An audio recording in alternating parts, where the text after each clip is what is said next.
Olha aqui. Ah, agora foi. Agora tá ok. Tá ok. Compartilha agora para a gente ver.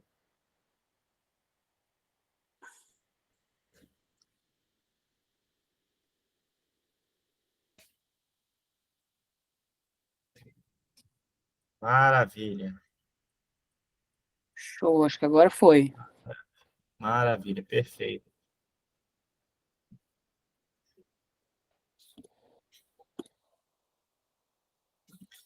Gente, boa noite. Ouvi bem? Algumas informações. Foi, tá ótimo. Estamos ouvindo tranquilo. Algumas informações antes da gente começar. Peraí, por que o Jardel tá em pinha aqui para mim? Jardel, não quero te ver, Jardel. Pronto. Aí, obrigado. Algumas informações antes de começar aqui. É, Eu vou apresentar a professora, né, o trabalho dela. Gostaria, primeiro, que vocês dessem preferência à apresentação. Então, lá embaixo, no Mais Opções, vocês conseguem alterar o layout da tela e dar preferência à apresentação, tá? Diminuindo os colegas, a telinha dos colegas aí da apresentação. Vou passar uma lista de presença, tem um link, e ao final da palestra da professora, eu vou passar o código que vai ser colocado na primeira pergunta da lista de presença. Sem aquele código, eu não vou certificar ninguém. Então, estou garantindo aqui que todo mundo que vá ver a palestra vá até o final e aí receba o certificado, tá bom? Gente, o Media Lab Unifespa fez o convite e a professora gentilmente aceitou.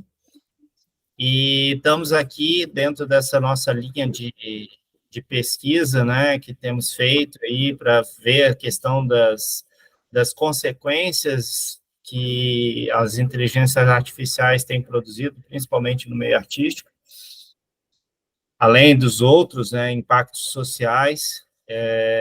E aí a professora veio para trazer essa questão dos direitos autorais, esses desafios que estão sendo propostos, que estão sendo modificados na nossa prática, na questão da criatividade. A professora Lígia Mafra, deixa eu pegar aqui a biozinho dela aqui, ela fez a gentileza de fazer uma apresentação bem curta, mas ela é professora, com certeza o currículo é muito maior, que a gente já verificou e viu que o currículo dela é muito maior do que ela fez o, o pequeno bio dela aqui. Então, ela é professora no curso de Direito da SESV, mestrando em Direitos e Garantias Fundamentais pela FDV, vice-presidente da Abracrim, do Espírito Santo, e é membro do grupo de pesquisa Estado e Constituição, e além de advogada, né? Ou seja, além de tudo, ainda trabalha como advogada. Agradeço demais a participação da professora e vou passar agora a palavra para ela. Professora, fique à vontade, a casa é sua. Obrigado de novo. Eu que agradeço, Theo, pela gentileza do convite, pela presteza em solucionar todas as dúvidas, enfim, conversamos um pouco aí ao longo dessas semanas, e eu que agradeço a você e a Unifespa por estar me recebendo aqui, de forma online, na casa de vocês. Então, é uma honra poder falar de um pouquinho do que a gente vem pesquisando. Eu vou iniciar aqui com um pedido de desculpas pela minha voz, que logo hoje eu acordei com um pouco de rouquidão, mas eu tenho filha pequena em casa, e criança pequena pega uma virose na escola, traz para casa, aí a mãe pega também.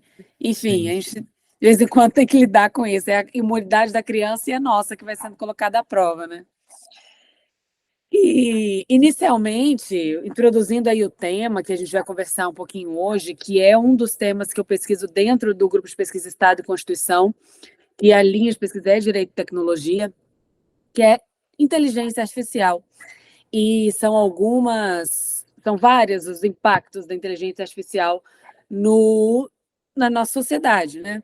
Já tratei sobre impactos de inteligência artificial, sobre a decisão judicial, já falamos um pouquinho de como utilizar para o bem, né, entre aspas, a inteligência artificial no dia a dia da advocacia e algumas outras questões, e até fomentadas por uma enxurrada de notícias muito recentes que a gente teve na mídia agora sobre direitos autorais. E é sobre isso que eu quero falar para vocês. Notem que eu coloquei, é uma provocação esse título, por conta do seguinte, eu coloquei inteligência artificial e direitos autorais, desafios na era da criatividade algorítmica, né? Destaquei aí criatividade, que é exatamente sobre, um dos pontos que a gente vai abordar um pouquinho, eu acho que vai ser relevante para vocês aqui nesse campo de comunicação e arte, né? Então, como eu disse anteriormente, a inteligência artificial, principalmente quando ela foi aberta ao grande público, né, o ChatGPT foi disponibilizado no final do ano passado, logo depois veio o Bing da Microsoft, agora recentemente ficou disponibilizado no Brasil o Bard, que todos eles são de texto, né, de chatbot. Depois veio o Dali, o Midjourney e trocentas outras ferramentas que utilizam inteligência artificial. Então a gente vê que a própria inteligência artificial tem mudado a forma como nós interagimos com o próprio mundo. E aí, desde a maneira como nós criamos, em todas as esferas dessa palavra, criação, nos expressamos e até consumimos. E aí, a arte, apesar de ser uma atividade que no nosso imaginário sempre foi inerentemente humana, ela também está sofrendo essas mutações, né? E aí, apesar de ser um fenômeno tecnológico, a inteligência artificial ela vai ter implicações muito profundas, culturais também, né? A gente já vê isso no nosso dia a dia palpável. E uma coisa que a gente não imaginava há, sei lá, 10 anos atrás. Eu não imaginava que eu ia mexer com inteligência artificial há nem tanto tempo assim atrás. Eu me lembro, e aí eu vou me dar o luxo aqui de dar uma devagada, viu, Theo? Que há um tempo atrás eu me dei conta de quando eu era criança, quase adolescente, criança mais ou menos, né? Quase adolescente, eu achava muita graça do Didi Mocó atendendo o celular, o telefone dele, falando, aí eu colocando assim na frente da cara dele. E aí tá a gente aqui fazendo FaceTime, ligação de vídeo com WhatsApp, a coisa mais normal do mundo. A minha filha, que tem 3 anos, conversa comigo ou com o pai dela quando a gente está viajando pelo FaceTime. Então, a gente vê que essas mudanças, elas vêm num passo altamente acelerado, coisas que a gente achou que seriam impossíveis, estão se materializando na frente dos nossos olhos.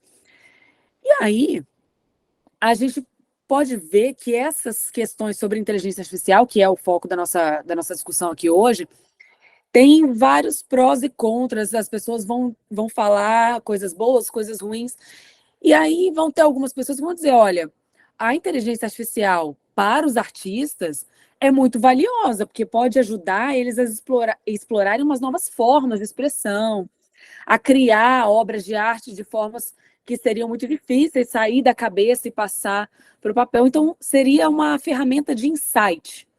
E aí, eu estou falando isso de todas as ferramentas de inteligência artificial generativas, essas inteligências artificiais que vão criar algo novo.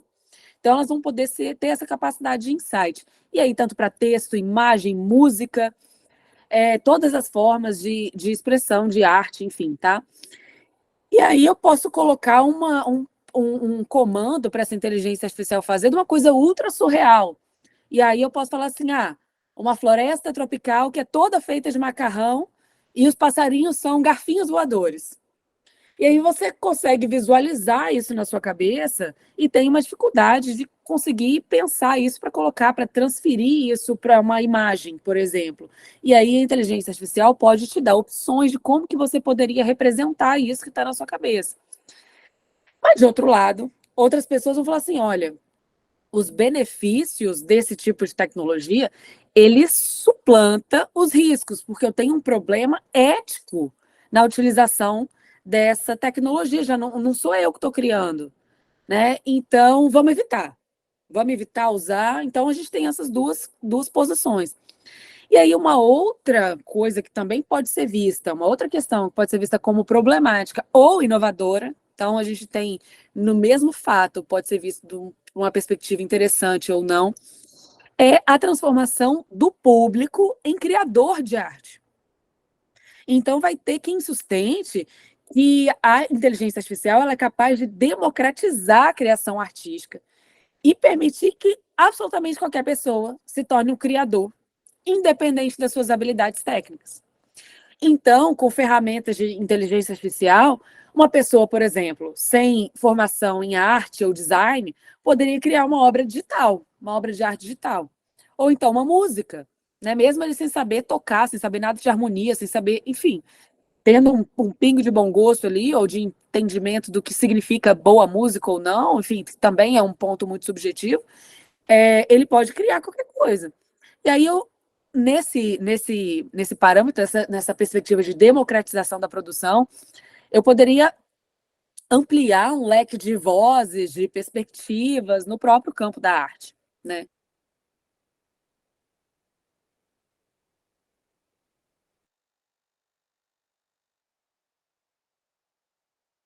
Ela deu uma travadinha. Eu estava querendo saber se era comigo só. Oi, oi, professora?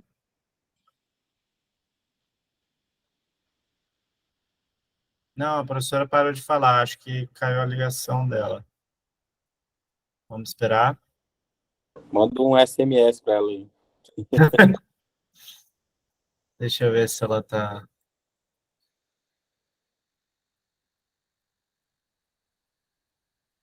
Caiu. No outro, ela continua falando.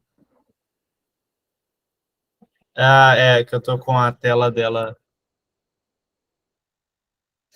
Só que a outra. Ai, que droga, como é que eu aviso ela? Oi. Esse momento fica tenso. Talvez ela estava com um dispositivo celular, né? Talvez carregou. Ela tá com as dois para poder exatamente. Eu acho que ela percebeu agora. Voltou. Ela tá sem o áudio. Aham. Ei, gente, Pronto. Opa, foi e voltou. Vocês estão ouvindo? Tranquilo? deixa eu Tá cortando. ver as questões, aquelas coisas ali como uma dupla face de uma mesma moeda. Foi essa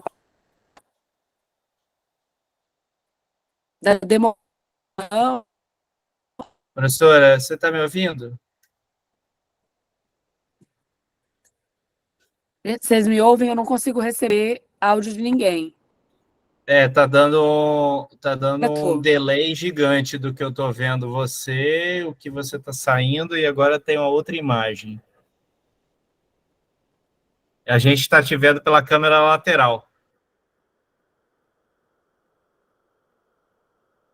A câmera frontal que está na sua frente aí, Eu ela vou tá tentar fazer o seguinte, então. Eu vou tentar bem acessar lenta. pelo meu celular, que eu acho que a internet do telefone deve estar melhor que a de casa. E aí dá para Eu compartilhar acho que é pelo fato. a imagem, a apresentação no outro. Eu acho que é porque você está com duas ao mesmo tempo. Deixa eu Uhum. desligar. Deixa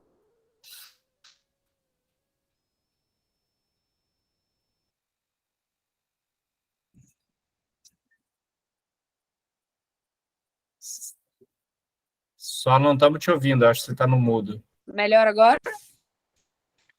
Agora sim. Maravilha. Vou usar, então, a internet do meu celular, que deve estar melhor do que a internet de casa. Então, Tá bom. vou retomar aqui a partir daquelas questões da democratização da produção. Vocês chegaram a ouvir essa parte? Acho que foi um pouco antes que caiu, professora. Beleza, então eu vou retomar um pouquinho mais, então. É isso. Vamos lá. Então, a gente tratou das questões éticas, né? Vão ter pessoas que vão rechaçar a Isso. utilização da IA por conta dessas questões éticas. E aí, essa outra questão, que é da democratização da criação artística, que é onde eu acho que caiu a minha apresentação. E é o seguinte, essa questão da democratização, ela pode ser vista por dois prismas. Uma como problemática e outra como inovadora. Então, eu posso falar que o público sendo transformado em criador de arte, ele vai permitir, e vai ser uma coisa boa ou ruim, porque vai permitir que qualquer pessoa, mesmo que não tenha, por exemplo, uma formação em design ou em arte, em qualquer campo, poderia criar uma obra de arte digital. Ou uma pessoa que não tenha muita noção, que não consiga tocar um instrumento, ou que não consiga fazer uma mixagem, ela poderia criar uma música. Então, o fato é que cria um leque de vozes e perspectivas muito mais amplas no campo da arte quando eu tenho muito mais pessoas criando. E aí, o que a gente consegue dar um pin, assim, né, e fala assim, olha, isso aqui é um fato, é que a inteligência artificial ela tem se mostrado uma força cultural, que está redefinindo a forma como nós pensamos a própria arte e como que nós pensamos a nossa cultura, o nosso dia a dia, né? Então, é importante para qualquer pessoa que esteja envolvida nessas questões de arte, né, nesse campo, e veja essas mudanças trazidas pela inteligência artificial, esteja atenta a como que essas mudanças estão acontecendo, né? Só que para entender um pouquinho sobre o nosso primeiro ponto que a gente vai tratar aqui, é como que essas redes funcionam, como que essa inteligência artificial funciona, que técnicas que são utilizadas. São várias, tá? Aqui eu reduzi a 3 apenas, e uma delas eu vou destrinchar um pouquinho mais, que eu acho que vai ser um pouco mais relevante para a proposta do nosso trabalho aqui. Então, vamos lá. Para começar a compreender todas essas implicações que a gente introduziu agora, a gente teria que entender, então, em linhas gerais, como que ela funciona. Para a técnica que é chamada de machine learning, ou aprendizado de máquina, que é a linha A aí, ela é um subconjunto, uma técnica da inteligência artificial, e ela vai se concentrar em treinar as máquinas para aprender com dados e fazer previsões ou tomar decisões sem serem explicitamente programadas para isso. Então, tem um quê interessante aí. Você mostra para a máquina os dados e ela se vira e entende como que aquilo vai funcionar. E aí, esse processo ele vai envolver a criação de algoritmos, né, que são uma continha que ele vai falar assim, você vai fazer isso, depois você vai fazer isso, depois você vai fazer que vai aprender a partir dos dados de entrada, ou seja, aquilo que ele recebe, e fazer decisões ou previsões com base nesses dados para sair um dado de saída. Então, ele recebe um conjunto de dados e ele faz uma operação matemática, faz um processamento interno e te mostra um resultado no final, um dado de saída, o output. E aí, com base nesses dados, ele consegue chegar nessa decisão ou previsão. Qual que é o exemplo? Às vezes a gente fala assim, fica muito difícil de entender, né? Então, vamos dar um exemplo de coisa que a gente usa todos os dias. Um sistema, por exemplo, de recomendação que aprende as preferências de usuário para depois mostrar para ele novos conteúdos que podem ser do interesse dele, é uma forma de utilizar essa técnica. Eu consigo, e vocês certamente conseguem identificar o que vocês usam, sim, várias aplicações que vocês usam no dia a dia. Eu trouxe 2 exemplos, por exemplo, que é a Netflix e a Amazon. Você vai vendo no Netflix determinado gênero, ele vai começar a te mostrar mais coisa. Se você costuma ver muitas novidades, ele vai te mostrar sempre o que tem de maior novidade. Ou na Amazon, quando você compra um livro sobre filosofia, ele vai te recomendar vários livros sobre filosofia. E assim ele vai aprendendo com o seu gosto pessoal e vai te apresentando outras coisas que você possa ser interessante para você consumir. Já a técnica de processamento de linguagem natural, que é o PLN, que está aí na linha B, ela é um campo que vai se concentrar em como as máquinas podem entender e responder à linguagem humana. Então, a PLN ela vai permitir que as máquinas leiam, decifram entendam e façam sentido na linguagem humana de maneira relevante. Então, não é só fazer um conjunto de frases qualquer, ou um conjunto de palavras qualquer. É ter a capacidade de compreender quais sentidos aquelas palavras dentro daquele contexto podem ter.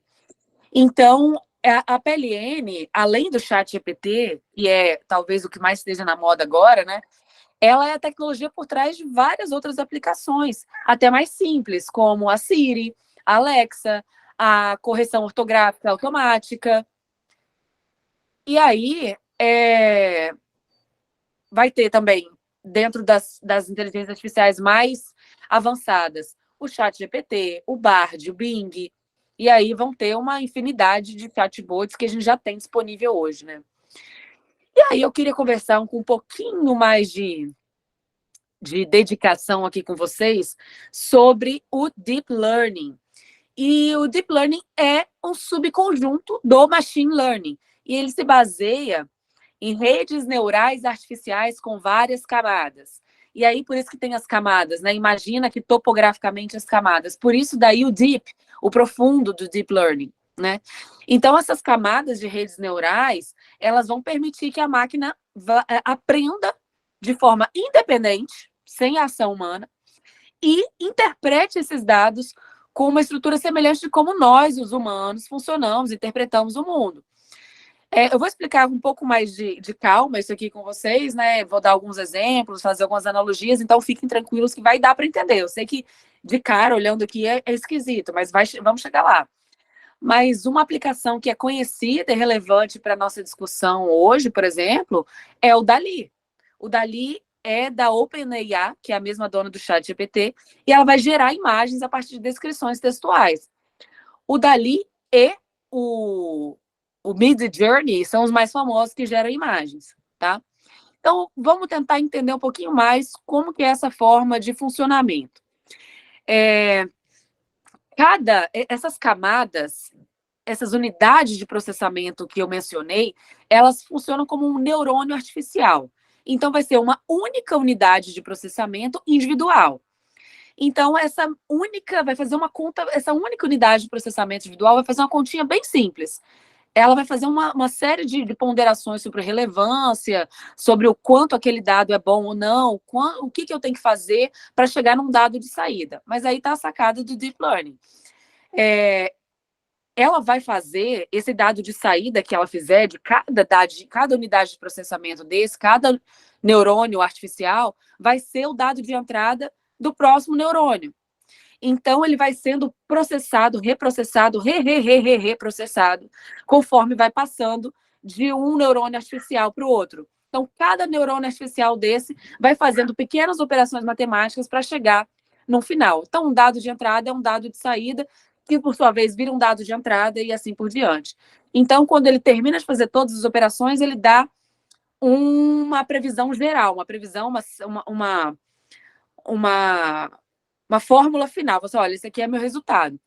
Então, conforme ele vai errando e acertando essas previsões, ele vai se autoajustando para criar um dado final de saída de todo o sistema que seja o mais preciso possível dentro daquele escopo de programação.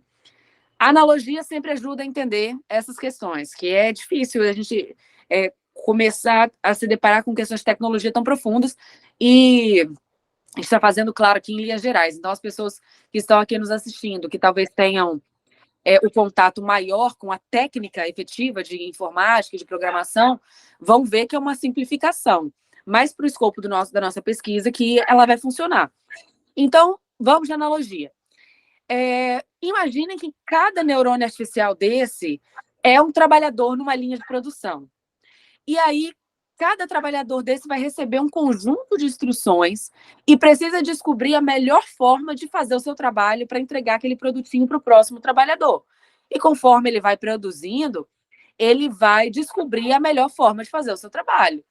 E ele precisa fazer uns ajustes. Assim, esse aqui ficou bom, mas podia ficar melhor assim, ficar mais eficiente assim. Então, ele vai cadenciando e fazendo esse autoajuste, tá? E aí vai passar o seu produtinho daquela sua única operação para o próximo trabalhador na linha de produção.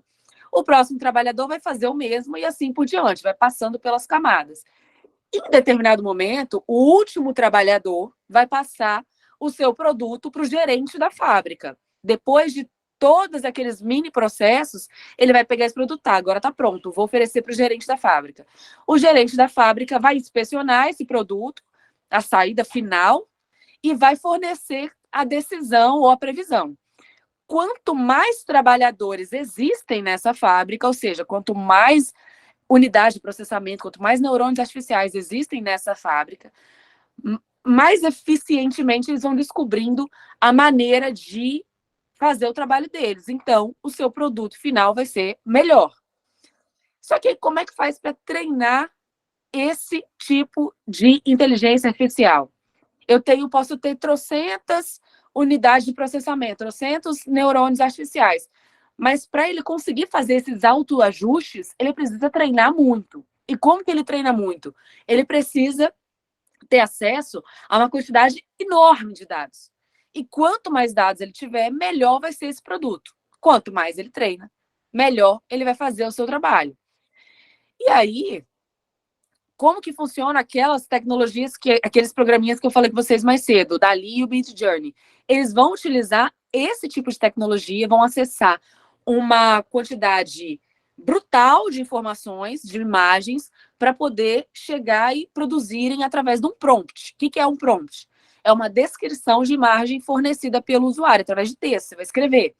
E aí, com base nesses milhões de dados e essas várias operações matemáticas que vão sendo feitas pelo cérebro artificial, vai chegar numa imagem única, uma imagem singular, uma imagem que não existe igual a ela. E aí, a gente começa a enfrentar, aí o DALL-E e o Midjourney, né? E aí a gente começa a enfrentar alguns problemas. Então, vamos lá. Antes de eu entrar efetivamente nos problemas, eu queria dar esse exemplo para vocês. Lembra aquele exemplo que eu falei no começo, da floresta tropical inteiramente feita de macarrões e os passarinhos são garfinhos voadores? Joguei isso no DALL-E e isso no Midjourney. O DALL-E é a imagem mais verde e o Midjourney é a imagem à direita, que tem os passarinhos mais parecidos com passarinhos de verdade. Então, foi o mesmo prompt que foi dado e foram dadas essas duas imagens completamente diferentes. Não existe imagem igual a outra. Vocês não vão achar nenhuma outra imagem que seja parecida com essa. Só que aí a gente começa a entrar nos imensos problemas e que não afetam só a questão da arte. Afetam lá no ChatGPT, vai afetar o Midjourney, vai afetar o DALL-E, vai afetar o Bard, vai afetar todo mundo que funciona consumindo essa infinidade de dados que são disponíveis na internet. O primeiro problema, e eu acho que é o mais relevante quando a gente fala de inteligência artificial, é o black box. O que é black box? O que é isso? Qual que é o problema disso? Vamos lá. O que chama atenção nesse modelo de utilizar muitos dados é que você só vai conhecer precisamente, exatamente, os dados que entraram e os dados que saíram. Tudo que acontece aí no meio não é possível dimensionar todas essas operações complexas que são feitas nessas camadas profundas do cérebro artificial e ocultas dessa rede neural. Então, o que a gente não consegue ver é o que é chamado de opacidade da inteligência artificial, ou pode ser chamado de caixa preta ou black box, né? O Frank Pasquale, um cara que escreveu um livro que chama Black Box Society, e ele dedica um livro inteiro para falar sobre as questões de black box, não só falando de inteligência artificial, mas em vários outros níveis, né? Mas ele faz alguns apontamentos interessantes. Ele vai fazer referência ao termo caixa preta, que é comumente utilizada, por exemplo, para tratar de um dispositivo de gravação de avião, de trem e carro, mas também vai significar um sistema que opera de forma misteriosa, que eu não consigo ver como funciona lá dentro. E aí, então, essa opacidade ou a black box, ela vai consistir nessa impossibilidade de conhecer objetivamente os caminhos pelos quais essa informação de entrada se transformou nessa informação de saída. E isso não se dá apenas no nível de visualização, de acesso, isso dá em 2 níveis. Um de acesso, que é a própria possibilidade de ter acesso a todas essas operações, e uma outra dimensão que é da explicabilidade. Tá, tudo bem. E aí, eu consegui ter acesso, consegui ver todas essas operações, mas eu vou ser capaz, dentro da minha limitação humana, compreender todos esses milhões, às vezes bilhões de dados levados em conta, eu vou ter condição de auditar isso, né? Só que aí, dentro da nossa proposta hoje, a gente disse, tá, a gente vai criar uma imagem, uma música, um texto únicos, não existe outro igual. Mas isso quer dizer efetivamente criatividade, né? Então, vamos pensar aí. Criatividade é o quê? Pesquisando lá no dicionário, vai ver lá. Qualidade da pessoa criativa, de quem tem capacidade, inteligência e talento para criar, inventar ou fazer inovações na área em que atua. Originalidade. Capacidade de inventar, criar e compor a partir da imaginação. Aí, o dicionário dá como sinônimo, por exemplo, originalidade, ineditismo, inovação, inventividade e vários outros, né? E aí, tendo isso em mente, com base no que eu falei anteriormente, eu poderia dizer que a inteligência artificial, que dá ao usuário sempre uma imagem singular, uma imagem única, original, ela é capaz de ser criativa? É a nossa primeira pergunta, né? E aí, com base em tudo que a gente conversou, eu poderia dizer, sim, né? Se é sinônimo de originalidade, ineditismo, eu poderia dizer que sim. Mas é importante a gente lembrar o seguinte: as máquinas, apesar de fazer com imensa precisão milhões de cálculos matemáticos, que ser um resultado de saída satisfatório, ela não entende, ela não compreende, ela não tem percepção do que ela está produzindo. E aí, apesar delas parecerem criar, fazer criações originais, as máquinas elas não vão ter essa percepção do contexto em que elas estão, né? Que elas não vão ter a capacidade de experimentar uma emoção, de entender a cultura, o contexto, que muitas vezes vão alimentar essa criatividade nossa, que é humana. O que as máquinas vão produzir, então, é o quê? É o resultado de algoritmos, de várias contas poderosas, de algoritmos complexos e poderosos, várias operações matemáticas, mas não criatividade no sentido humano do termo, né? Então, a criatividade a gente pode ver como o quê? Que é a capacidade humana de ver conexões onde as pessoas não veem. É imaginar possibilidades onde outras pessoas veem limitações. Então, a gente pode dizer que a criatividade muitas vezes vem do nosso próprio entendimento do mundo, das nossas experiências, das nossas emoções, das nossas percepções.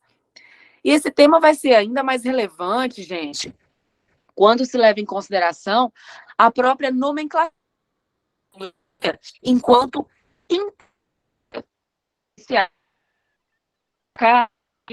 filósofo assim, mais citado no mundo, que é o Luciano. Esse filósofo ele fala falado muito de inteligência artificial, e ele faz uma crítica a essa escolha do nome inteligência. Ele tem dito o seguinte: olha, não pode ser chamado de inteligência propriamente dito. Ele vai dizer que a palavra inteligência tem tanto sentido, se você for pensar inteligência emocional, inteligência não sei o quê. Se a gente usa o termo inteligência, o nome é Luciano Floridi, o nome do filósofo. E ele vai dizer assim, olha, falar que é inteligente não é exatamente muito perfeitinho. Por quê? Porque ele vai dizer que a palavra inteligência tem tantos sentidos e aplicações que a escolha de chamar a máquina de inteligente é só isso, é uma escolha. Tanto quanto se pode chamar um celular de smartphone, ou uma geladeira de smart, ou um telefone, ou uma televisão de smart TV. E ele vai dizer que ele insiste que é o quê? Que é o programa de inteligência artificial, que é o que a gente tem, ele é capaz de resolver problemas, mas que reproduzir, ter planos, desejos, intenções, eles não são próprios das máquinas, eles são próprios da gente, de humanos, né?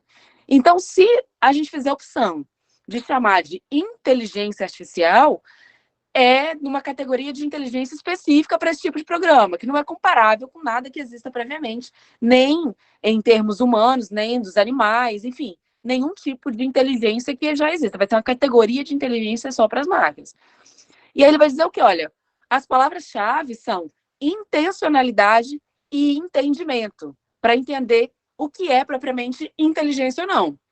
Ele vai dizer que isso não obstaculiza o uso da palavra inteligência. Ele vai dizer, olha, é mais um sentido dado uma palavra já existente e que já tem múltiplos sentidos. Então, tá tudo bem. Ele pensa que um cenário de dominação do mundo pelas máquinas, um cenário tipo Matrix, em que as máquinas se tornam sencientes, ou do Terminator, para ele não é só isso, ficção científica, né? E aí é que eu vou fazer a conexão de tudo que eu falei até agora. O que então vai conectar a criatividade, a originalidade, a inventividade com essa visão que eu expliquei agora do Luciano Floridi? É exatamente essas questões de intencionalidade, entendimento, percepção, sentimento, emoção, desejo, tudo que é fruto da mente humana. E aí não tem máquina que possa reproduzir, ou pelo menos não está no nosso futuro possível, que eles não conseguem ainda não conseguem enxergar isso, em que as verdadeiras obras-primas da comunicação humana e da arte sejam feitas pela inteligência artificial.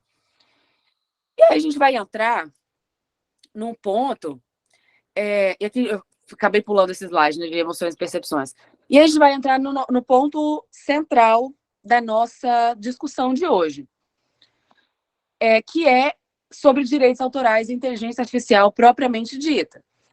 Então, vou tentar explicar em linhas gerais essa parte legal, que eu acho que nem é a parte mais bacana, né, para a gente observar, mas que vai ser importante aqui.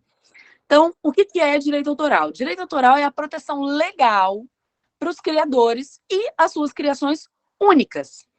E aí, na maioria das vezes, quando a gente pensa em criações, a gente imagina livro, música, pintura, filme, mas os direitos autorais, eles podem se estender, por exemplo, a qualquer trabalho original expresso de maneira tangível. Então, eu consegui ver, foi expresso, saiu da mente humana para fora, eu posso proteger aquilo com direito autoral, tá? Então, se você criou, colocou o seu pensamento, sua criatividade, a sua originalidade nessa obra, e essa obra pode ser percebida, lida, ouvida, vista de alguma forma, ela vai ter uma proteção autoral sobre elas, né? Você pode ter essa proteção.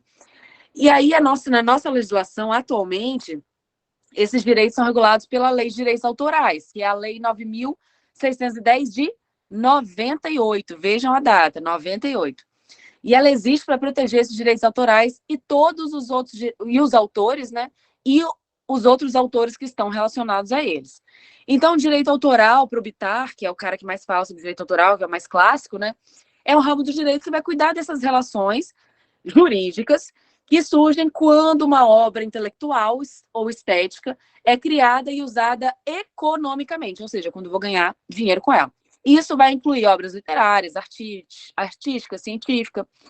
E aí uma coisa interessante sobre os direitos autorais é que eles têm duas dimensões distintas, mas elas estão profundamente conectadas. Vamos lá. Então, a gente tem os direitos autorais, que são os morais, que vão ligar o criador à obra de forma inalienável, inseparável. Então, mesmo que você venda os seus direitos autorais, você ainda vai ser reconhecido como autor.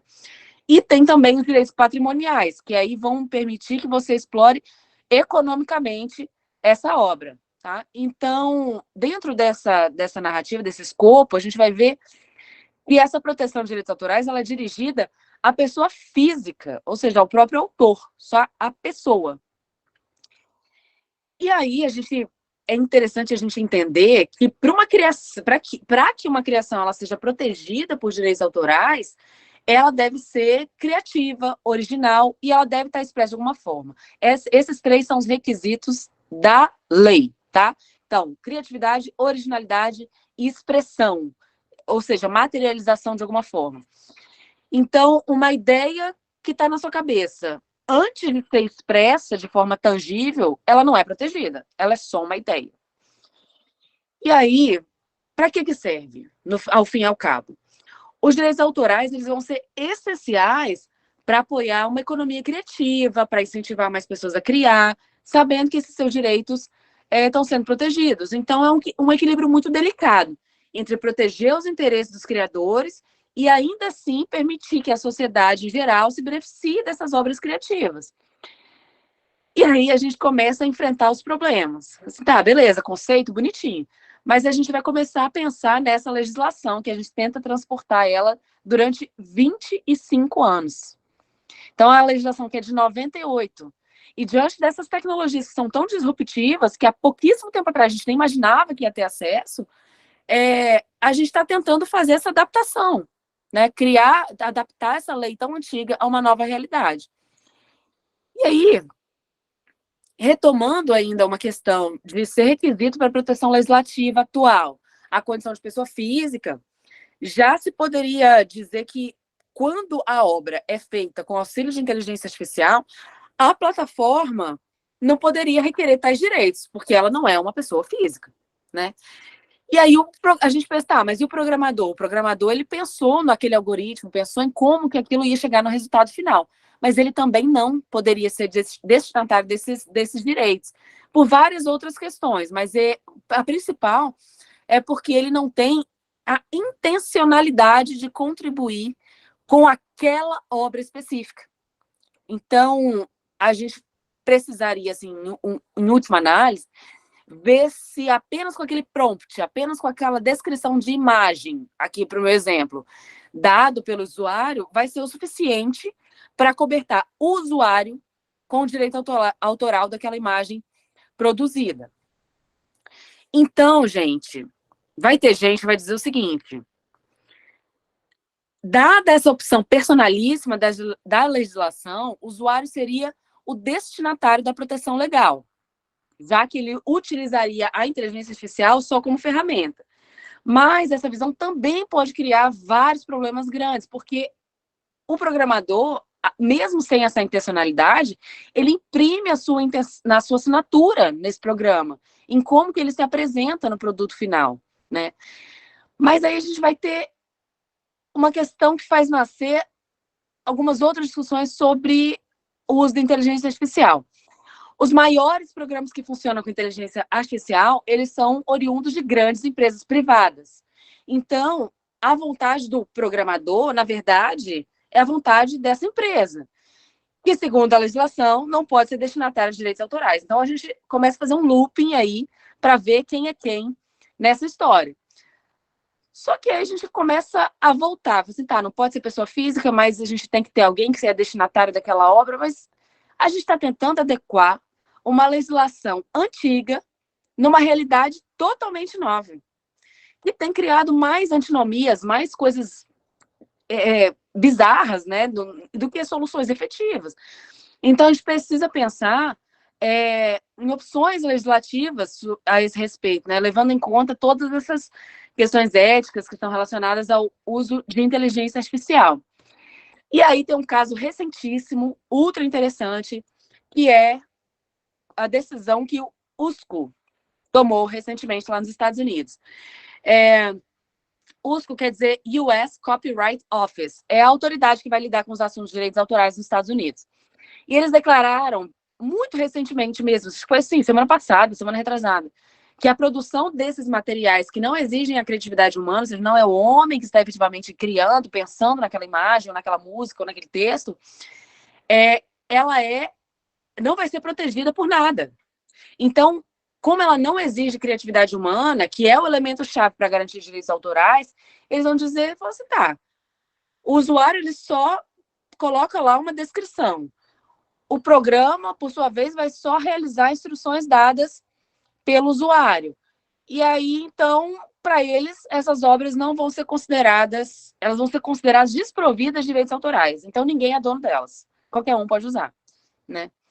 Só que aí, essa é uma ressalva que o USCO fala sobre os trabalhos que incluam componentes produzidos por inteligência artificial, que não sejam produzidos por inteligência artificial, desde que eles utilizem outros componentes que foi um ser humano que utilizou. Então, esses componentes seriam protegidos por inteligência artificial.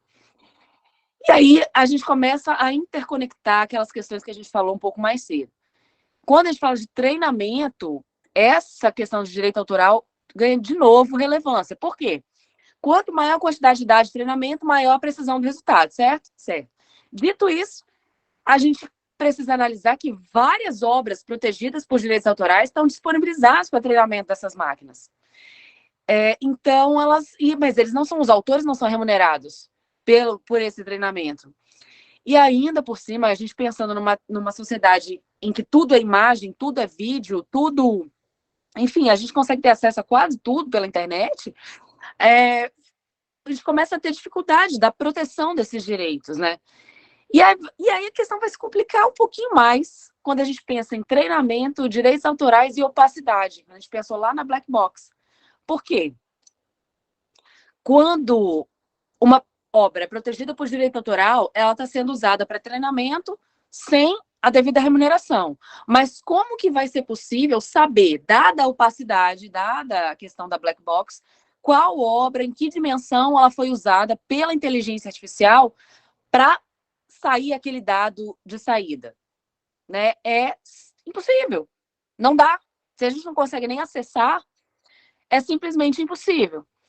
E aí, gente, Theo, posso pedir, assim, 1 segundo só para pegar um carregador pro meu telefone? Claro, sem problema. Assim, Lógico. ultra rápido. 1 segundinho. Fique à vontade, professor. Gente, todo mundo que quiser fazer perguntas, pode ir anotando, pode ir colocando aqui na caixa de informação, na caixa de conversa, e eu vou fazendo uma seleção aqui para a gente fazer as perguntas ao final, ou se vocês quiserem fazer a pergunta por voz, a gente espera a professora terminar, tá bom? Conforme vocês forem ficando mais à vontade, certo?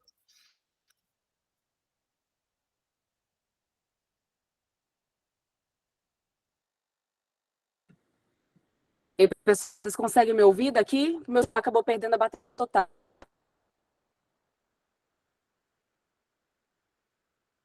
É possível? Está dando Sim, bastante pique desse lado. Está cortando um pouco. Vamos lá, meu celular acabou completamente com a bateria. Eu tive tadinho. Acabou caindo. Ficou com medo da Black Box.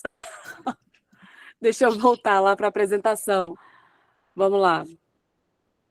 Toda vez que cortar, professora, eu vou falar aqui aí te aviso, tá bom? Combinado.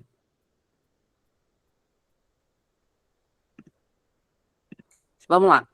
Então, gente, quando a gente pensa nessas coisas sobre a opacidade, a gente começa a ver que o próprio controle começa a ficar impossível. Essa é a verdade, fica impossível. E aí, uma última questão que eu queria levantar para criar aí uma provocação para vocês é o seguinte: e se a inteligência artificial, se aquele resultado de saída final chegar num resultado que tem um alto grau de semelhança com uma obra já existente?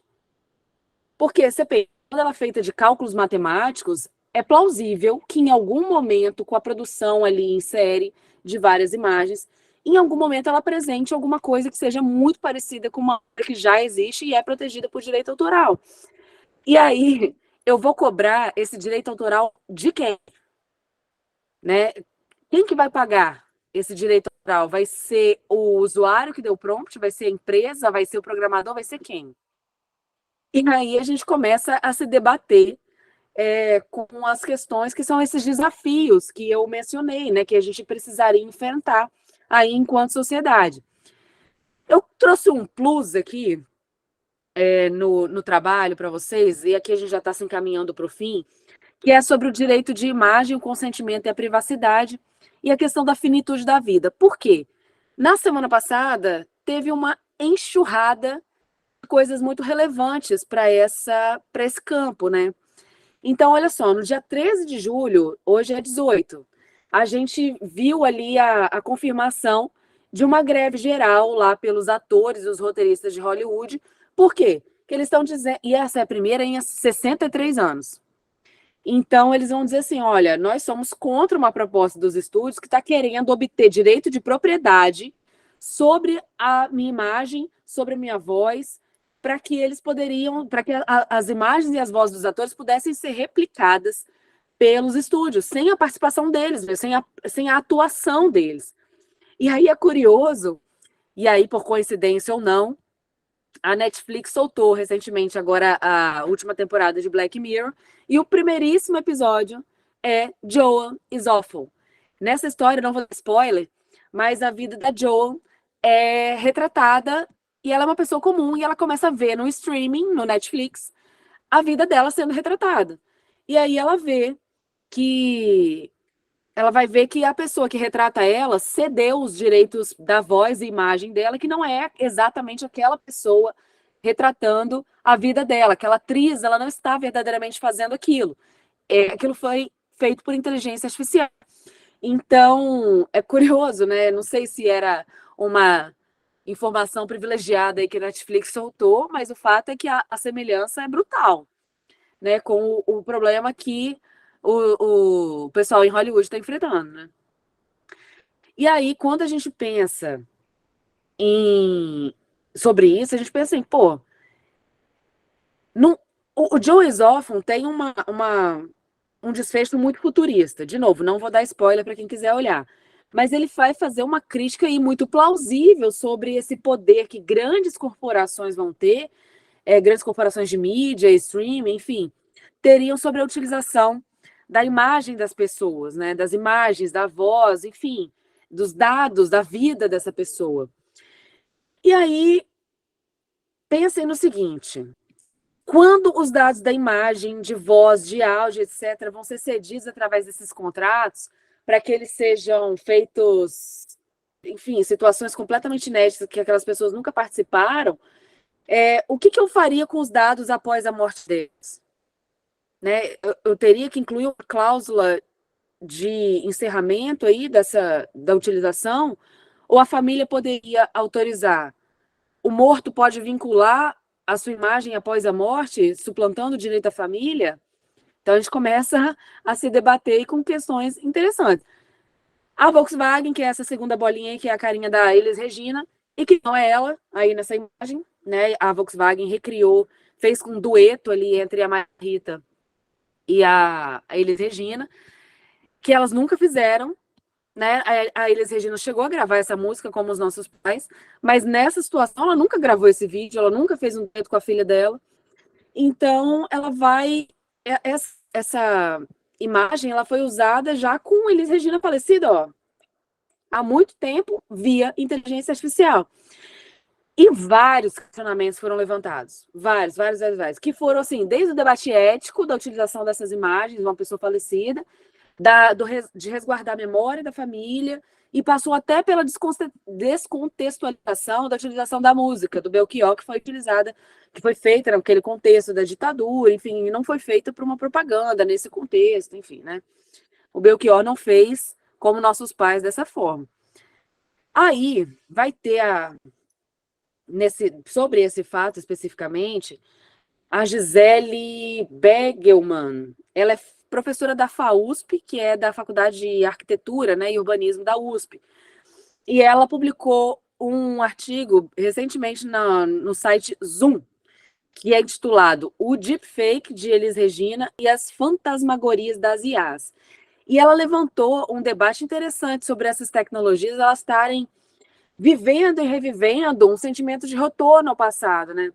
E ela vai dar um outro exemplo de deepfake, que foi uma do Nixon, que ele teria feito um discurso sobre o desastre da Apollo 11, e não sobre o sucesso dela. E tudo isso foi feito utilizando a inteligência artificial. A movimentação da boca dele combinava com o som que saía, tudo isso feito com inteligência artificial. E aí a Gisele ela vai dizer o seguinte, olha, isso é um reflexo da desesperança das atuais gerações com o futuro. E aí a gente vai retomar as questões da finitude da vida e da expectativa para frente, né? E aí, esses dias mesmo, acho que saiu essa notícia no domingo, no sábado, a Madonna sofreu um problema de saúde muito grave, E aí ela acordou e fez um testamento, e entre várias outras disposições patrimoniais, ela deixou bem claro que ela não quer que a imagem dela seja utilizada por meio de holograma após a morte dela. Só que aí ela falou assim, tá, não quero que use como holograma, mas com o avanço dessas tecnologias, eu vou conseguir fazer com que essa disposição vincule outros tipos de manipulação de imagem, né? O testamento dela vai vincular os herdeiros após a morte dela, e caso os herdeiros resolvam descumprir, quem vai ser o ofendido? De quem? Quem vai cobrar o que de quem, se a família autorizou? Aí a gente começa a se perguntar, o falecido começa a ter direito mesmo após a morte? Ele vai poder vincular todo o resto da vida, da existência dos outros, pela sua própria vontade, mesmo depois dele ter falecido, né? E aí, esses alguns exemplos, gente, que mexem com o que é de maior sensibilidade na existência, na nossa existência enquanto seres humanos, né? Que é a nossa finitude. E aí ela vai passar a um outro nível de discussão, né? Ela vai virar uma discussão ético-filosófica. E a gente pode retomar os existencialistas lá, a gente pode retomar o Heidegger, a gente pode retomar, enfim, tantos outros que falaram sobre a finitude da vida. E a gente precisa entender como nós vamos reagir a pessoas que já faleceram ou não, mas que estão em cenários completamente inéditos, que elas efetivamente nunca participaram. E aí, qual vai ser o futuro dessa tecnologia, né? E aí, gente, vai me parecer que vai ser uma opção, né? O uso dessa tecnologia vai ser uma opção nossa enquanto sociedade. Mas aí eu vou ressaltar o seguinte, é uma opção nossa enquanto sociedade dentro de um debate democrático e qualificado. Não é enfiado goela abaixo. Né? Não é falar assim, eu tenho poder para decidir, então eu vou decidir e pronto. A gente, enquanto sociedade, precisa fazer essa opção. Nós queremos o quê? Não tem notícia de que essas tecnologias vão ter qualquer refreamento no seu desenvolvimento, né? E as consequências disso, elas já estão sendo sentidas no presente, mas tem várias outras consequências que a gente não consegue nem imaginar. A gente não sabe que tipo de evolução essas tecnologias vão sofrer, né? Uma coisa que é certa é que a gente precisa de regulação dessas técnicas. Regular parece ser um uníssono, com uma voz aqui e outra lá dissonante. Mas como regular é que são elas, né? Por quê? A gente tem uma percepção urgente de que precisa ter uma legislação que regule o uso da tecnologia, da inteligência artificial. Existe um projeto de lei tramitando, mas ela precisa ter, ao mesmo tempo, algum tempo de vida útil. Essa legislação precisa ser feita de uma forma que ela não olhe só para o passado, mas que ela determine assim, uma moldura para que as situações futuras, que ainda não são imagináveis, elas se acomodem. O Luciano Floridi ele vai dizer o seguinte, assim, olha, é melhor que a legislação se refira a como utilizamos e não sobre a tecnologia em si, né? Porque assim a gente consegue ter um tempo de vida útil um pouco maior. E aí a gente precisa ter um amplo debate com a sociedade civil, com todos os setores, como que a gente deseja utilizar a inteligência artificial, né? É uma tecnologia que existe, mas a gente pode dizer, olha, eu quero que ela tenha limite tal, ela pode ser usada assim, ou não pode ser usada assim. Especialmente por quê? Porque ela é desenvolvida a passos larguíssimos, empresas, e os interesses dessas empresas privadas nem sempre vão coincidir com o interesse público. Então, a gente precisa pensar fora dessas amarras do dinheiro e do lucro, né? Para a gente ter uma opção que faça sentido para o povo e não para essas empresas. E aí, para terminar, eu ia cantar para vocês, mas agora com essa voz eu não vou cantar mais. É um trecho da música do Caetano Veloso, do álbum novo dele, Meu Coco, que chama Anjos Tronchos. E ele faz uma reflexão muito interessante. Eu vou me dar aqui as escusas para ler esse trechinho. Prestem atenção, porque faz muita conexão com tudo que a gente conversou aqui. Uns anjos tronchos do Vale do Silício, desses que vivem no escuro em plena luz, disseram, vai ser virtuoso no vício das telas dos azuis mais do que azuis. Agora, minha história é um denso algoritmo que vem de venda a vendedores reais. Neurônios meus ganharam novo outro ritmo e mais, e mais, e mais. Anjos já mi ou bi ou trilionários comandam só os seus mi-bitrilhões. E nós, quando não somos otários, ouvimos Schreber, Weber, Cage e canções. Ah, morena, bela, estás aqui, sem pele, tela a tela, estamos aí. Um post vil poderá matar. O que é que pode ser salvação? Que nuvem, se nem espaço há, nem tempo, nem sim, nem não, sim, nem não. E é isso, gente, é com isso que eu encerro. Deixo aí meu telefone à disposição, meu e-mail, minhas redes sociais. E caso vocês queiram entrar em contato, conversar sobre mais coisas sobre isso.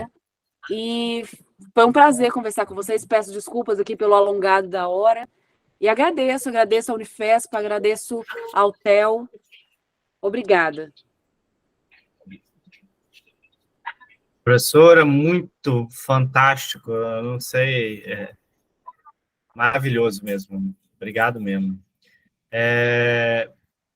Eu vou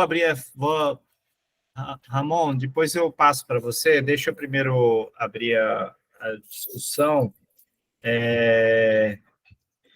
Professora, só para a gente entender um pouco, você falou dessa questão das leis e como é que ela, né, por exemplo, uma lei que ainda é de 1998 está ali vigente para que a gente entenda, ou que tentam adaptar essa lei que falava sobre outros processos, né? E assim, o quanto desenvolver uma lei que requer um conhecimento técnico tão profundo, o quanto isso demanda um caminho dentro do legislativo e do judiciário para que isso ocorra. Por exemplo, eu fico imaginando que a gente vê nos jornais, nos holofotes, na mídia sensacionalista, a gente vê a presença do STF cada vez mais vigente ali, a gente vê uma Câmara de deputados e senadores que, às vezes, a opinião pública não se inspira por confiança nessas pessoas, são pessoas que não detêm, às vezes... Eu sei que detém seu séquito, né,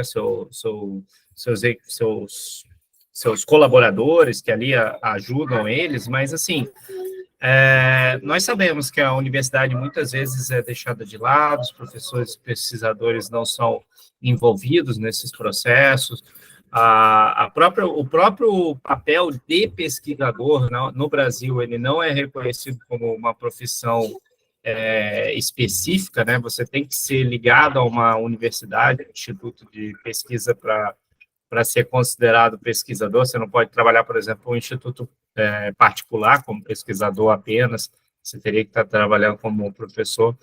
Então, assim, gostaria de saber se você pode nos instruir mais sobre como seria esse andamento para que a gente pudesse ter uma lei condizente com essa prática, né, com esse movimento. Theo, para a gente pensar dentro do nosso sistema que a gente tem hoje, que é uma democracia representativa. A gente elege as pessoas que vão nos representar lá no Congresso, enfim, né, falando em âmbito nacional. Só que essas pessoas, como você bem ressaltou, não têm a expertise técnica. E aí que é tão importante o debate democrático dentro do legislativo. Por quê? O legislativo ele pode fazer audiências públicas, ele pode trazer os expertos para falar sobre o assunto, ele pode colher as informações e efetivamente fazer um debate que leve em consideração esses setores da sociedade. Então, quando a gente tenta... Eu tenho uma resistência muito grande às coisas em goela abaixo, especialmente desse ponto. E aí, falando da minha área, do direito, a gente está vendo aí várias aplicações de inteligência artificial nos processos judiciais, inclusive minutando decisões, não só fazendo aquele trabalho mecânico, não, de movimentação de processo, mas de decisão mesmo. E a gente fala, tá, mas isso está sendo oferecido para o jurisdicionado, né, para o cidadão que utiliza o serviço do judiciário, goela abaixo, como assim? A gente não precisa decidir enquanto... Isso não é uma decisão administrativa, né? E aí, essa questão no legislativo, o legislativo é um ambiente próprio para isso. É o lugar de fazer debate democrático, é o lugar de trazer a academia, é o lugar de trazer as pessoas que têm um notório saber nessa área, né? E aí talvez trazer esse pessoal que não está efetivamente vinculado a um programa, que não é um professor, mas que estuda efetivamente aquela área, que é reconhecido naquela área, que entende. Então essas pessoas podem ser chamadas a contribuir, né? Nada impede que o processo legislativo corra dessa forma.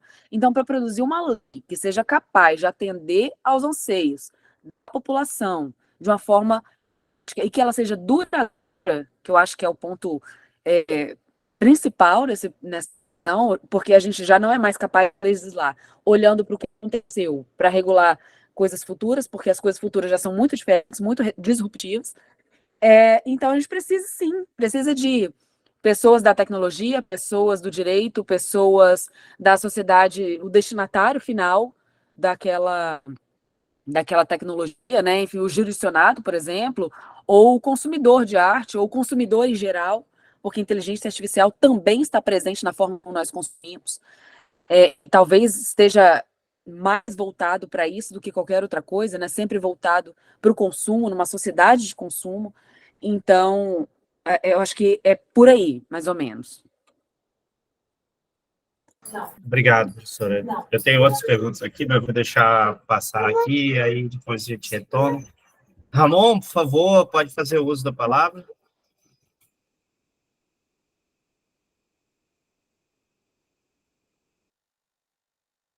Ramon, você levantou a mão. Ok, você levantou a mão. Posso abaixar, então, sua mão?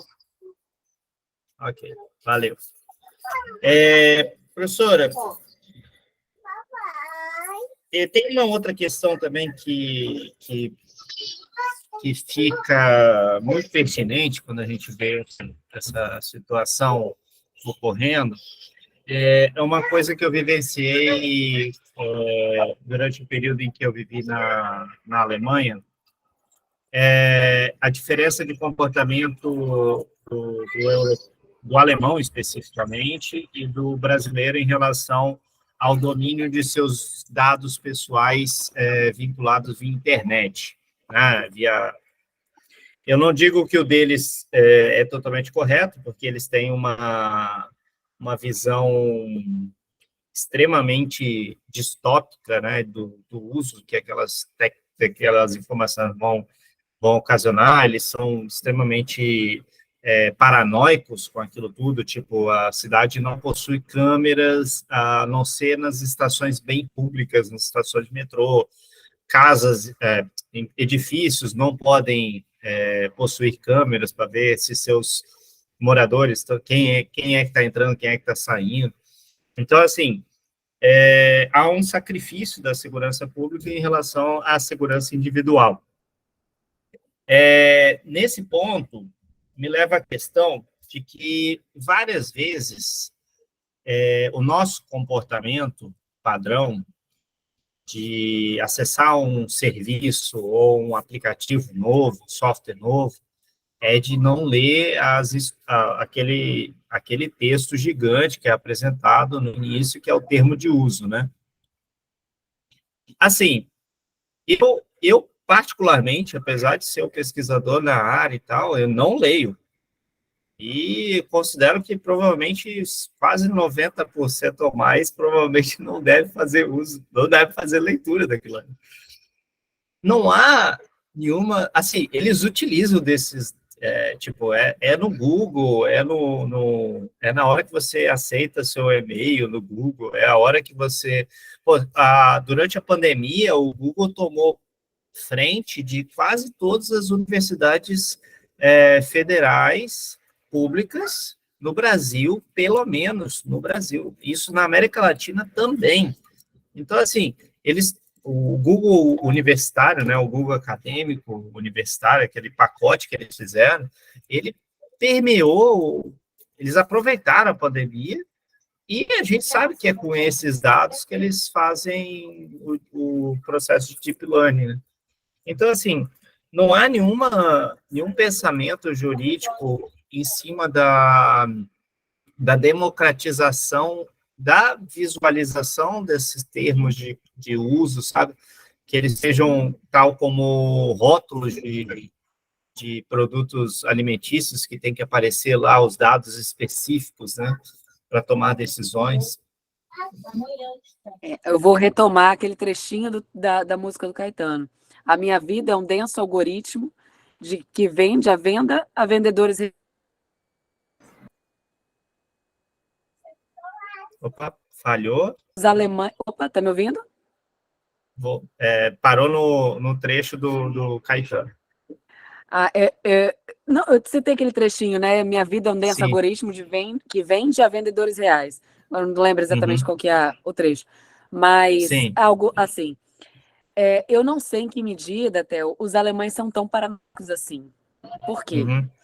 A gente vive num ambiente em que nós somos dados. O escândalo da Cambridge Analytica mostrou para a gente que nós somos manipuláveis e manipulados. Só contextualizar. A Cambridge Analytica era uma empresa de perfilamento de dados. Eles utilizaram dados de milhões de americanos, e Steve Bannon, isso aí, milhões de americanos para poder entender o que era melhor entregar para aquela pessoa específica para ela poder votar, influenciar no voto dela. Então, era uma técnica de micro-targeting voltada para o voto. E aí, eles tiveram acesso a isso através de dados, né? Você falou uma coisa interessante que acaba pegando um pouquinho do meu lado aqui do criminal, porque eu sou advogada criminalista. Esse ponto específico da segurança pública, um sacrifício da segurança pública pela liberdade individual, é uma opção. É uma opção que eu não sei se está tão ruim assim. Por quê? A gente vive num ambiente em que o medo generalizado ele é utilizado para capitalizar dinheiro mesmo. Você pensa, né? A imprensa que está divulgando aí crimes horrorosos, quanto pior o crime é, quanto mais bizarro, quanto mais violento mais visualizações eles conseguem, mais eles publicam, mais comentário, e eles vão monetizando em cima disso. E a gente fica com essa sensação de que está tudo ruim. O mundo todo está muito ruim, que está perdido, né? E a gente fica com essa sensação de medo generalizado. É claro, a gente está falando de uma sociedade, você falou do paralelo, fez o paralelo da sociedade brasileira com a sociedade alemã, a gente está falando de sociedades completamente diferentes em termos de segurança, né? Então, eles têm uma visão lá que é até culturalmente muito diferente da nossa. Mas é um ponto a se pensar, né? Eles talvez elevaram isso às últimas consequências, quando proíbem câmera em prédios, por exemplo, para saber quem entrou e saiu. Mas eles também estão proibindo que tenha uso indevido da imagem deles. Teve uma inteligência artificial que estava treinando reconhecimento facial e utilizou tudo quanto a imagem que estava disponível na internet, de qualquer pessoa, eles não estavam nem aí para quem era, de onde veio aquela imagem, está disponível, opa, vou pegar aqui e vou utilizar para treinar e ganhar dinheiro com isso. Então, como assim? Né? E aí se trouxe a outra questão, que é da utilização de termos e serviços, né, aqueles termos lá. Eu arriscaria dizer que não é nem 90%, não. Eu diria assim que 99,8% das pessoas não leem aquilo. Por quê? Sempre uma estatística, eu estava lendo um negócio agora, há pouco tempo atrás, acabei não me atentando para os dados. Mas era assim, você levaria para poder ler todos os contratos de utilização, sei lá, 1 hora por semana para ler tudo aquilo. Sim. Na nossa vida louca que a gente vive, que a gente precisa dar conta de 500 outras coisas, quem que vai parar para ler aquela aplicação? E tem mais, aquela aplicação, se eu não aceitar, eu não uso. E a gente está sendo cooptado pelo mundo a ter que usar.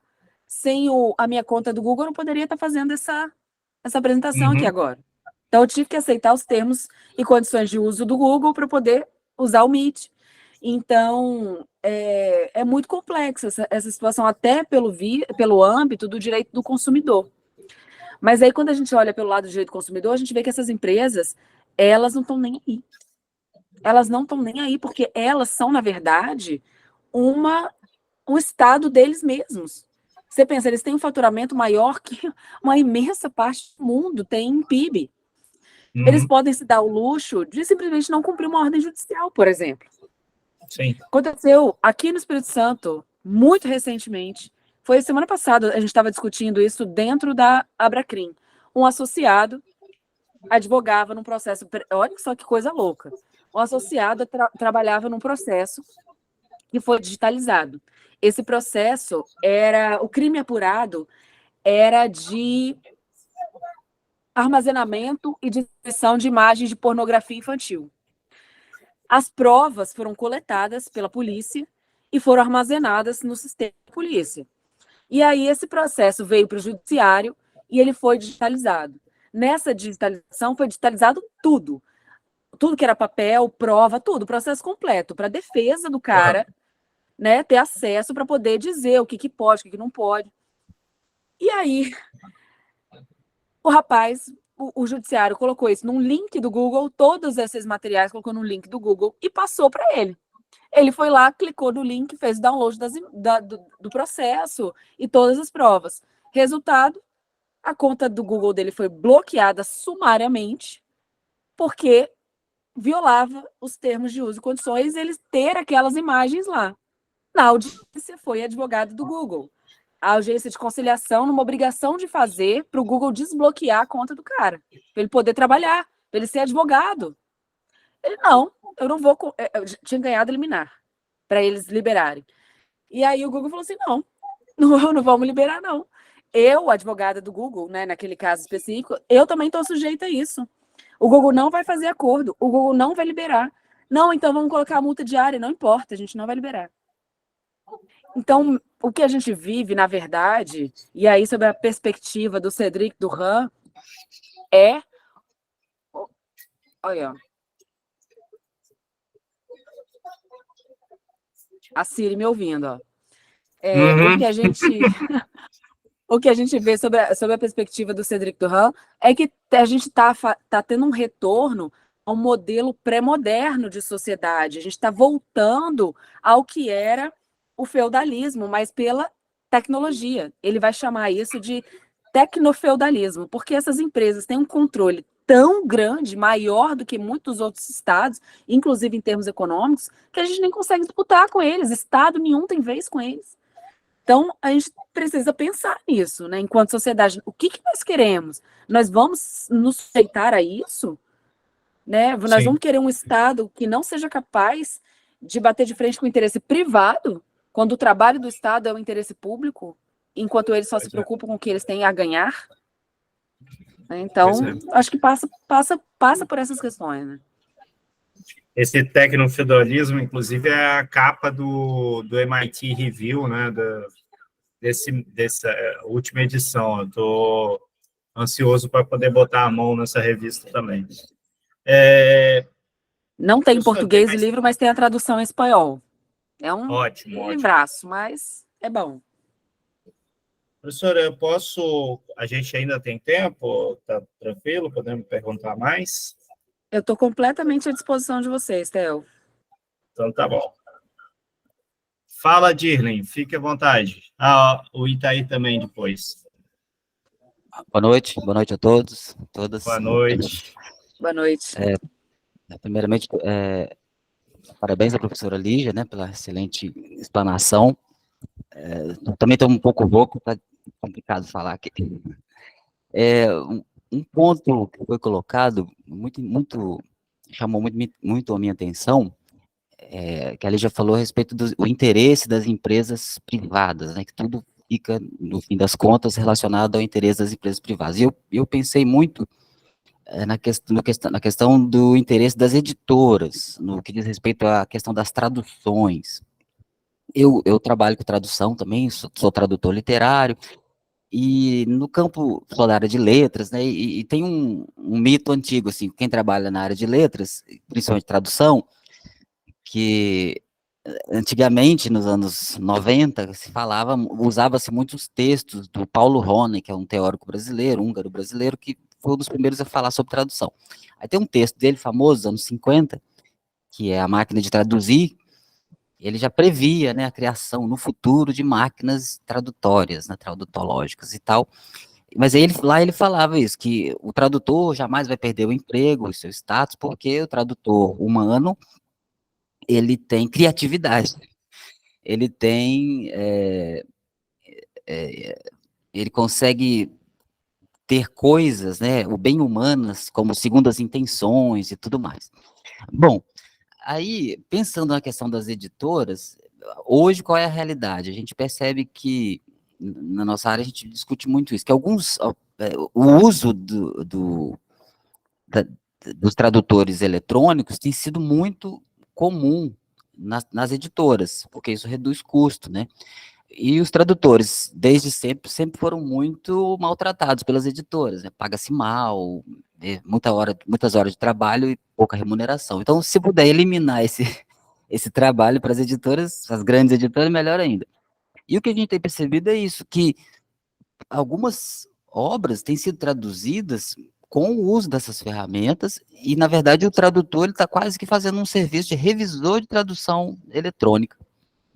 Então, em que nível que a gente fica com relação a isso, com relação a essa questão dos direitos, porque tem a questão dos direitos também, né, autorais, a tradução, principalmente, o grande problema, que a gente está falando também de tradução literária, veja bem.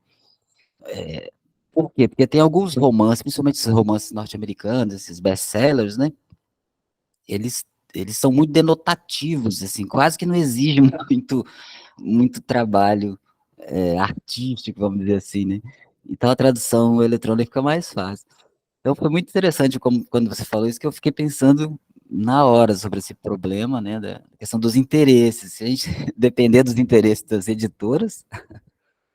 É verdade. Dylan, essa é uma pergunta muito interessante, porque tem alguns pontos de inteligência artificial que são os mais proeminentes.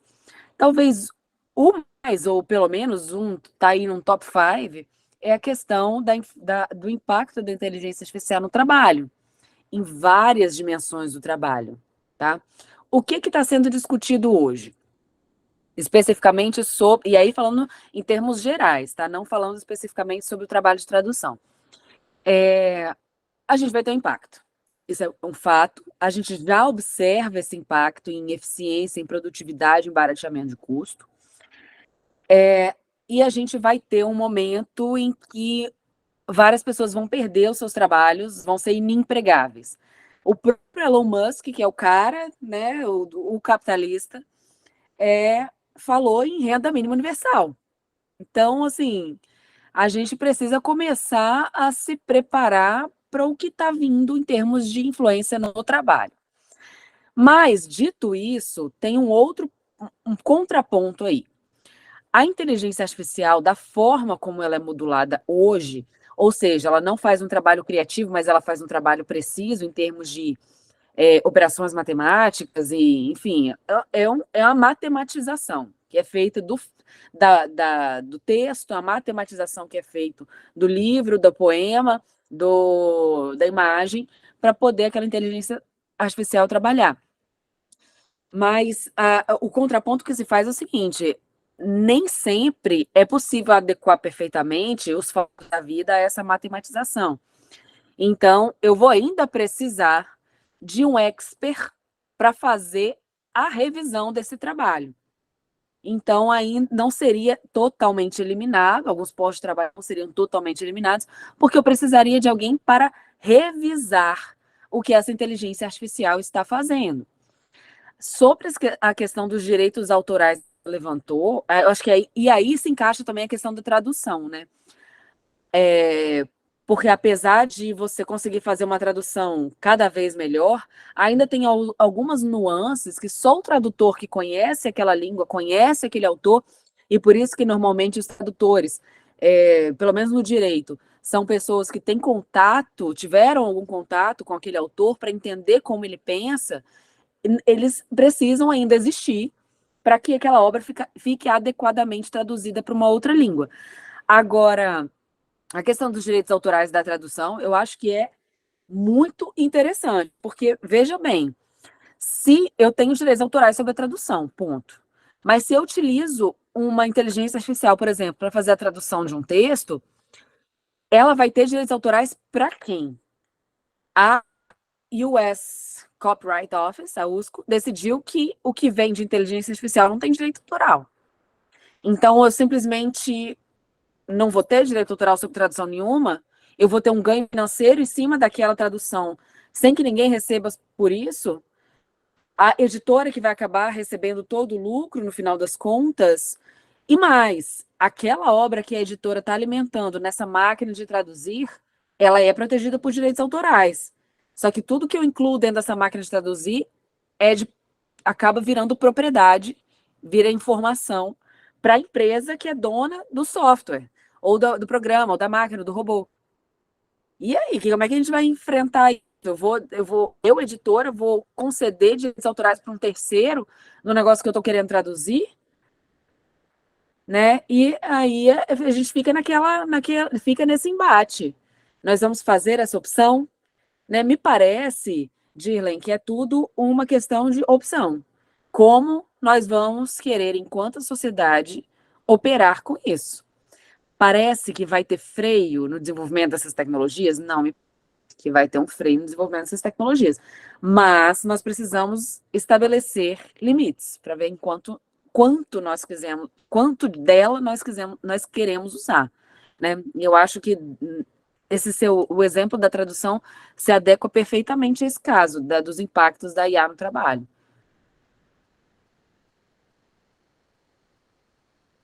Muito obrigado.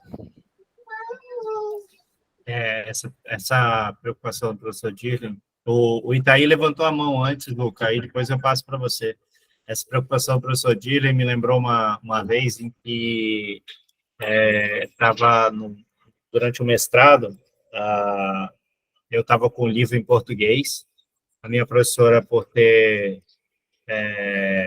fluência no francês, estava com um livro em francês, e o outro professor que estava participando ali da aula, ele estava sem poder adquirir, ou tinha adquirido, mas não tinha chegado ainda o livro, e aí conseguiu achar uma cópia em inglês.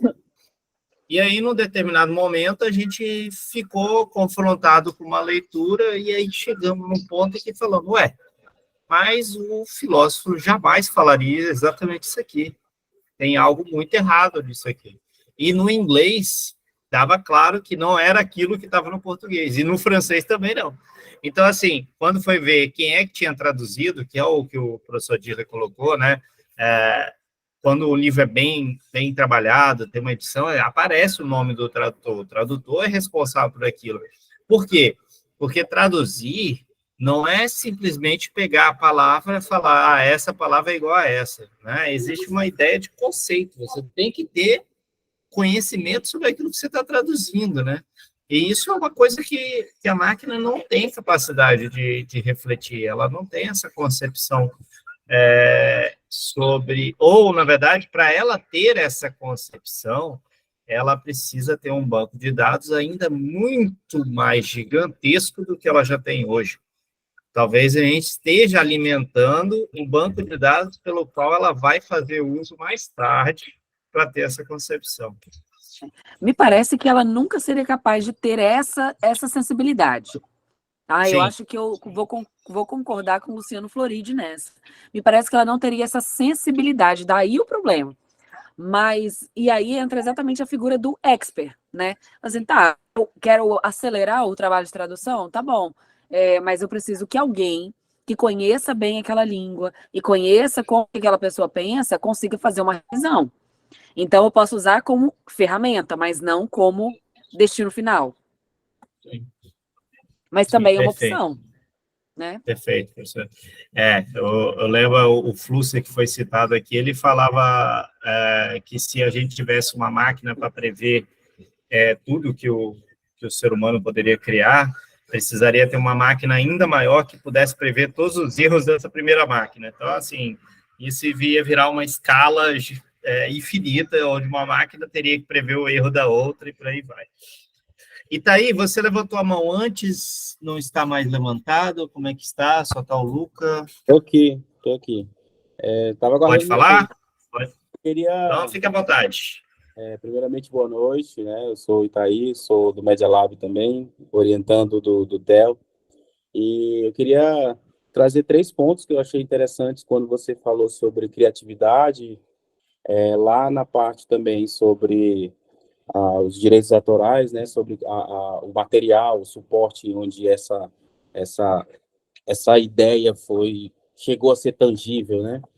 E aí, assim, da perspectiva do que a gente tem estudado aqui, já no âmbito da psicologia da arte, da perspectiva behaviorista, a criatividade ela acaba se tornando um comportamento humano, né? Ele é um comportamento gerado por busca de um reforço positivo que tem aquela certa inclinação para algo que, tipo, pode ser uma forma nova de usar um objeto, uma forma nova de criar uma imagem que vá agradar certo tipo de público. Então, a pessoa criativa, ela meio que busca essas respostas, né?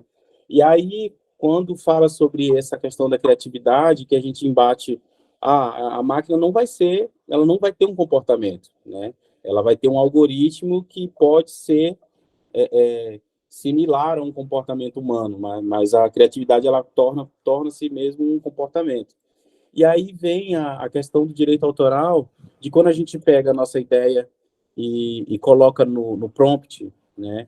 E ele vira uma ferramenta, né? Então a gente tem a ideia, utiliza o prompt, esse prompt ele é um meio onde a gente vai materializar essa ideia e ele nos retorna uma imagem.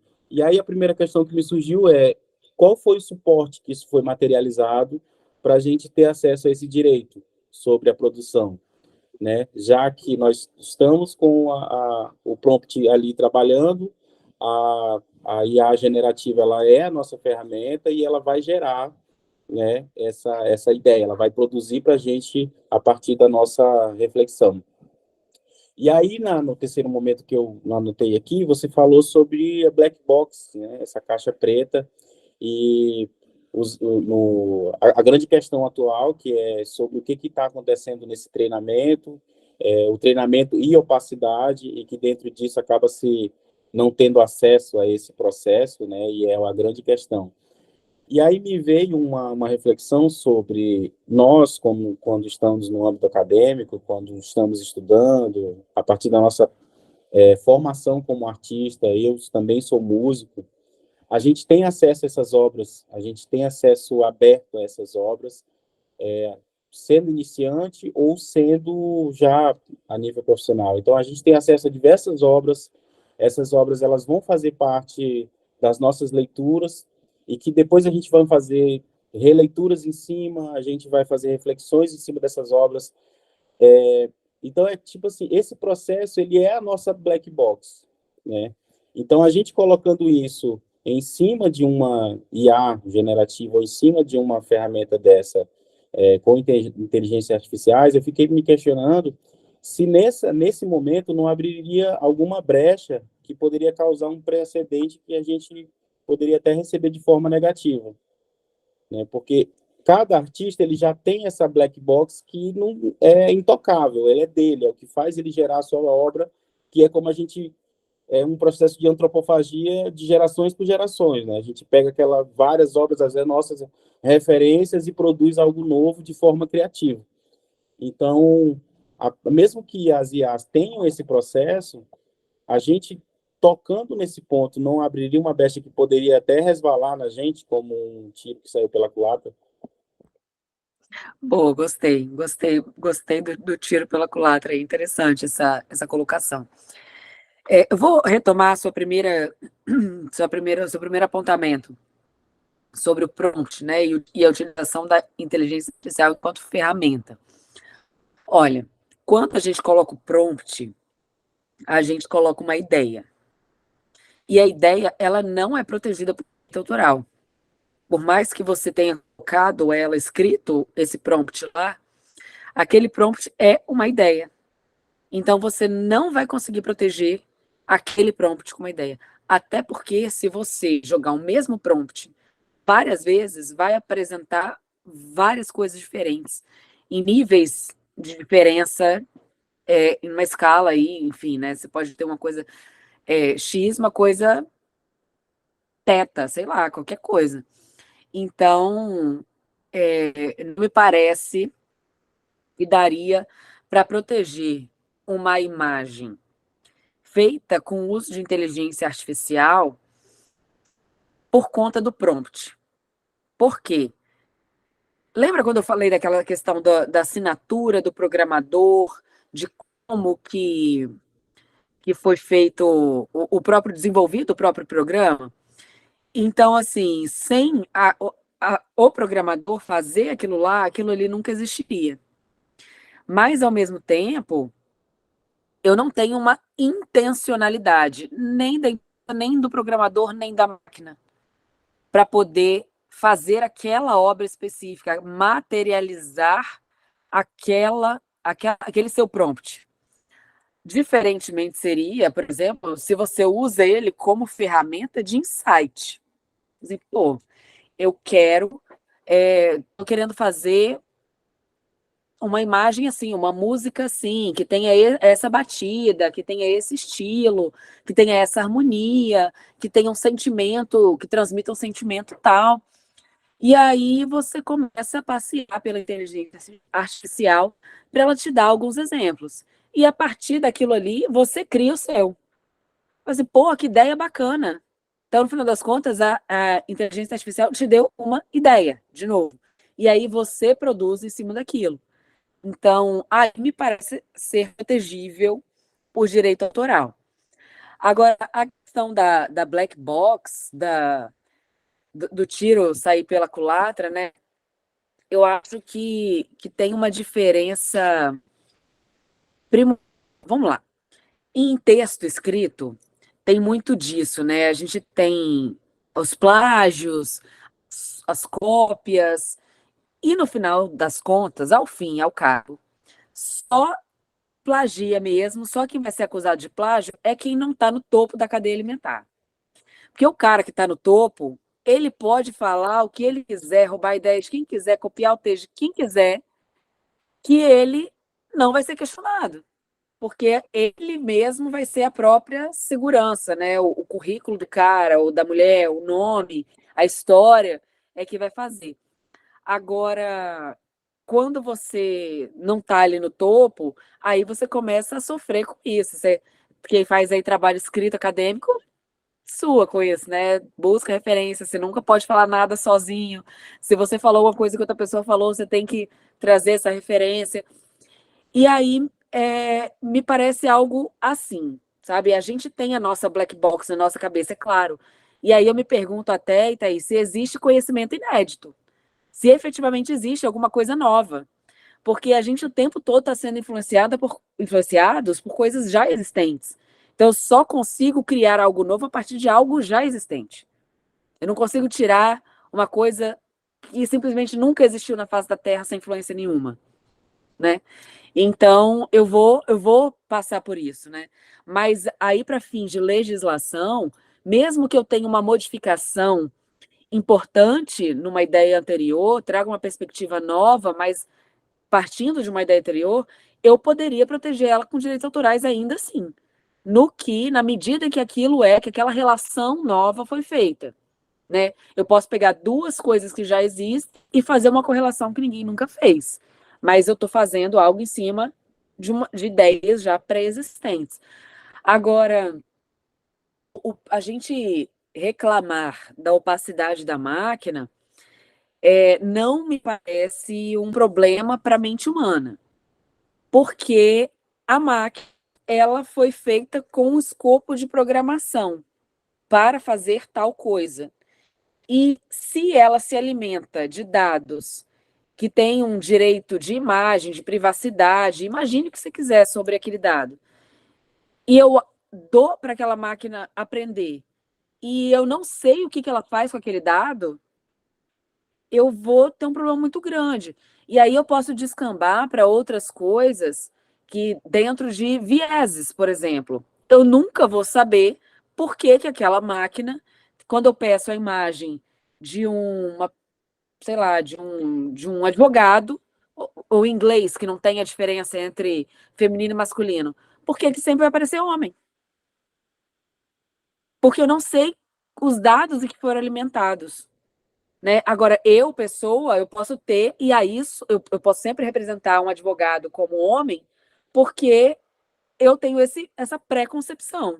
E aí eu reconheço no âmbito psicológico, sociológico, antropológico, num outro ponto, né? Porque aí a gente fala de um lugar que não é uma ciência exata.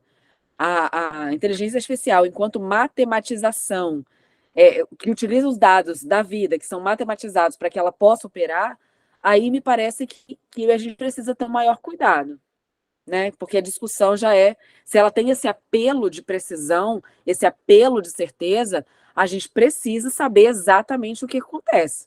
Porque a gente é muito mais... a gente tolera muito mais o erro ou o problema do pensamento humano do que o da máquina. Justamente porque a máquina tem esse apelo de certeza. Quando a gente não atinge a certeza, a gente não, isso aqui aí também não dá. Como é que eu vou confiar nisso? Né? Assim, são discussões, eu não sei se eu consegui chegar no ponto, eu acabei divagando um pouco sobre outras coisas, mas você me fala, consegui responder a sua pergunta? Sim, conseguiu. É porque, assim, a gente tem tratado, assim, né, de certo modo, muitas pessoas têm tratado as inteligências artificiais praticamente como entidades, né? E aí o nosso ponto é tentar discernir qual é o ponto onde, a partir de que ela começa a ser só máquina mesmo, e a partir de onde que nós vamos começar a comandar, né? Então, esse é um grande debate que está acontecendo atualmente, né? E aí, quando você por favor, colocou, pode continuar. quando você também colocou a questão desses signos que são repetidos a partir de uma simples ideia colocada no prompt, é um debate que eu e o Theo estamos colocando na nossa pesquisa, né, que é esse enviesamento que a ferramenta tem, né? Então, a partir de uma simples palavra, os exemplos que a gente utilizou, né, Theo, colocando um homem indígena do norte do Brasil, e ele nos trouxe uma imagem de um homem negro com umas tatuagens todo fluorescente, com os Rastafari e tal. Eu falei, isso nunca foi do norte do Brasil, né? Então, tem essa questão dos signos que são representados a partir da ideia do que eles veem do nosso país. E isso já está lá no código, né? Isso já está lá programado.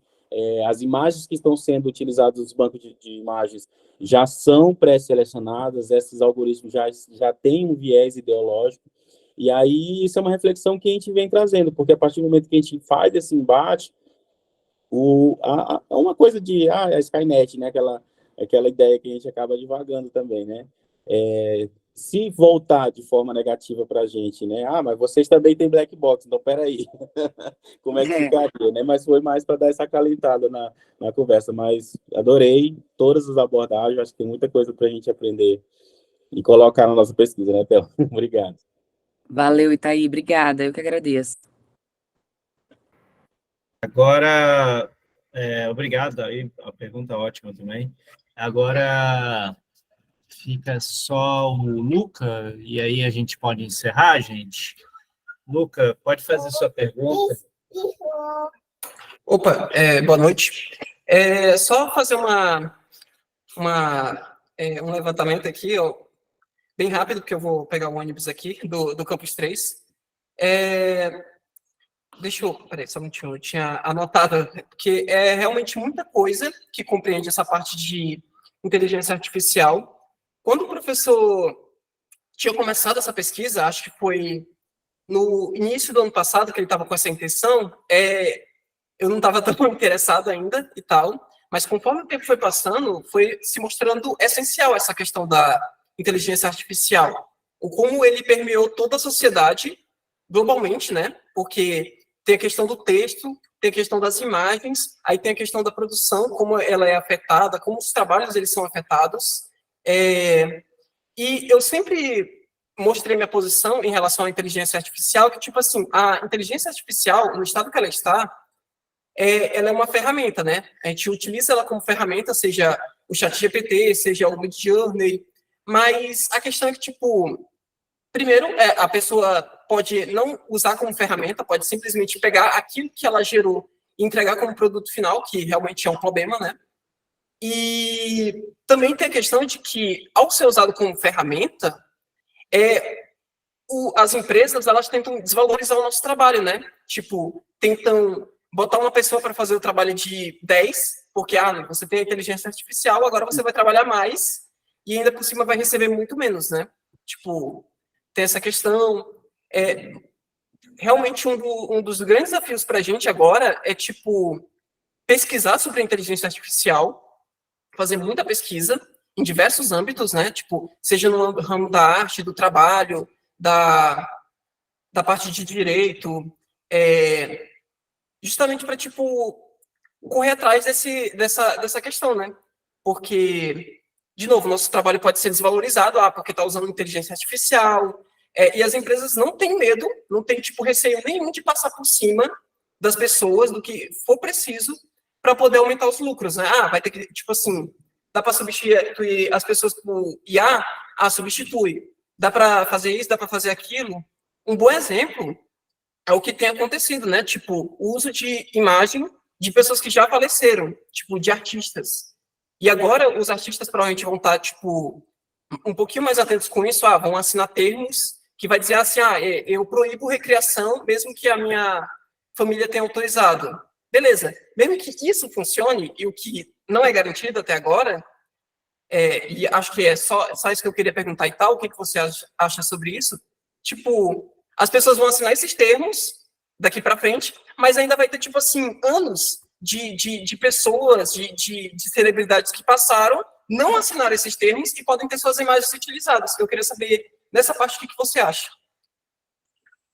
Luca, essa questão sobre o trabalho que você trouxe é muito interessante, porque ela faz a gente se encontrar com o nosso modelo de sociedade, né? Em como nós estamos vivendo a nossa vida voltados para o consumo. E por isso precisamos trabalhar e gerar uma riqueza e que nós não estamos efetivamente usufruindo em termos de boa vida, né? E não em termos de bens materiais, mas de uma vida melhor, uma qualidade de vida melhor. Mas essa questão da utilização desses termos, enfim, das pessoas que já faleceram, eu acho que a gente cai na mesma situação, Luca. Por quê? Utilização de imagem, até quando é direito autoral, por exemplo, de uma pessoa já falecida, quem recebe é a família. Quem precisa autorizar a imagem é a família, né? São os herdeiros daquelas pessoas. Mas uma pessoa assinar um contrato em vida vai poder vincular o resto da eternidade pela sua vontade? E quem não assinou e a família não quiser usar, mas os dados dela estão disponíveis lá, me parece que a resolução é um pouco mais simples. Por quê? Uma vez que a família detém esse poder de decidir e aquela imagem está sendo usada indevidamente, ela nasce ali um ato ilícito e a família teria um direito de indenização, tá?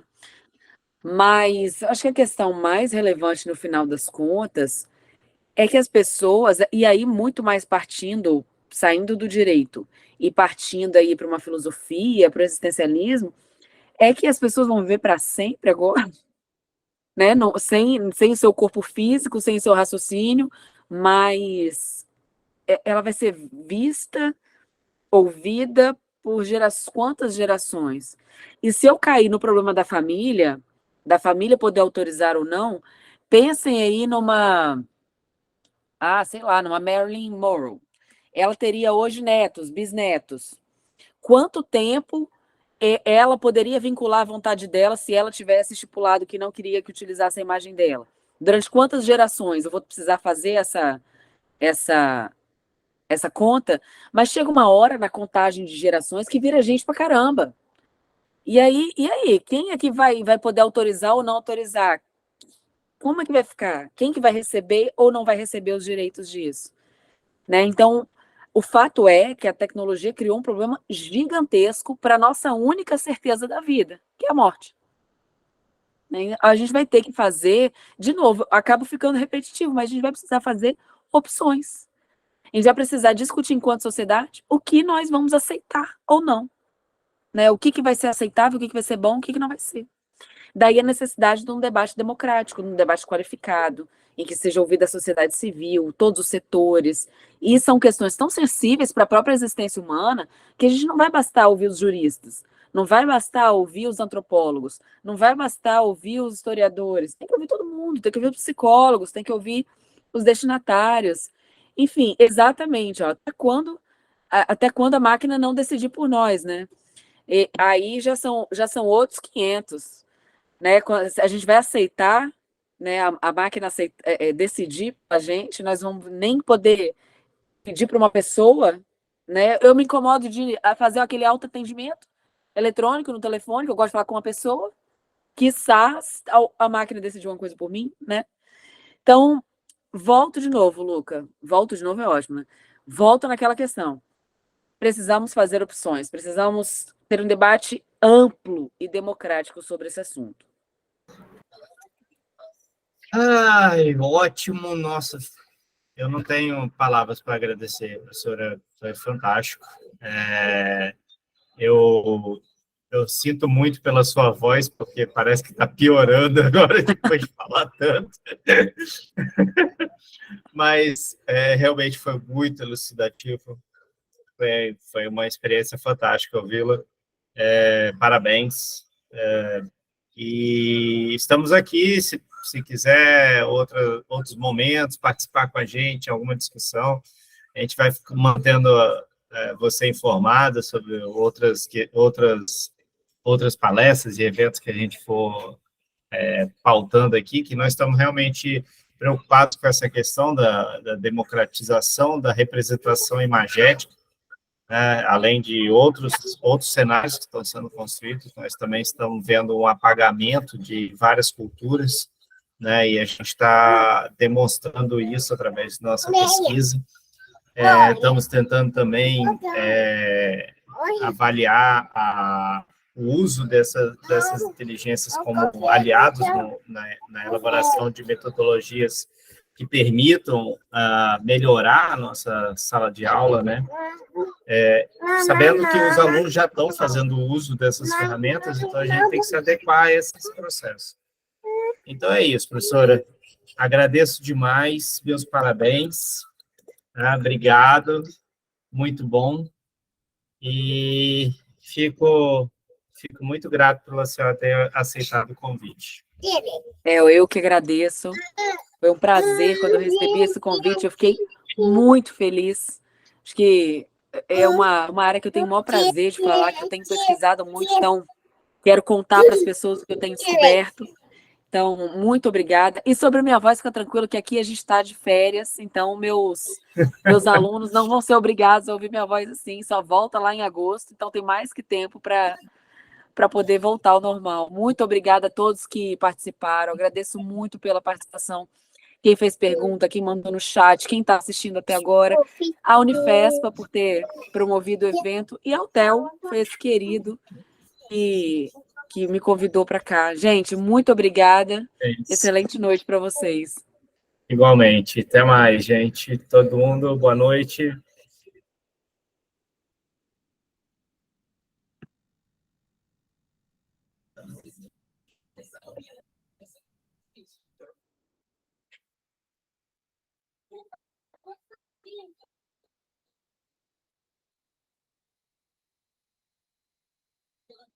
Nossa, não. Vai lá. Trabalhando. Boa noite, gente. Boa noite. Vou ficar aqui para fechar a sala.